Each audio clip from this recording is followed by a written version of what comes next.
Tout commence avec le Soleil. Il envoie une quantité immense d'énergie sur la Terre. Mais la plupart est perdue en chemin, réfléchie par l'atmosphère ou absorbée par les sols, les océans, les nuages. Seule une petite fraction atteint les plantes. Et encore, même elles n'utilisent qu'un tout petit pourcentage pour produire leur matière grâce à la photosynthèse. Le reste, perdu en chaleur ou utilisé par la plante elle-même pour vivre. Quand un herbivore mange une plante, il ne récupère qu'une partie de cette énergie stockée. Une partie ira dans ses muscles, son cœur, son foie, le reste sera utilisé ou simplement perdu en mouvement, en chaleur ou en crotte.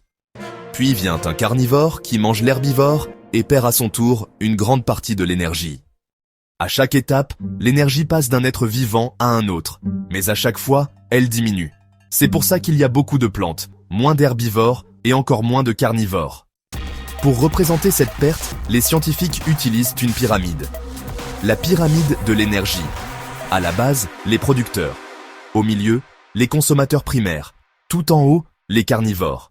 Et à chaque étage, l'énergie disponible est plus faible qu'en dessous.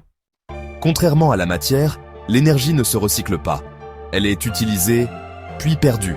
C'est un flux à sens unique, du soleil, vers les plantes, puis les animaux. Et c'est fini. Sans apport solaire permanent, l'écosystème ne tient pas. L'énergie file et disparaît à chaque bouchée.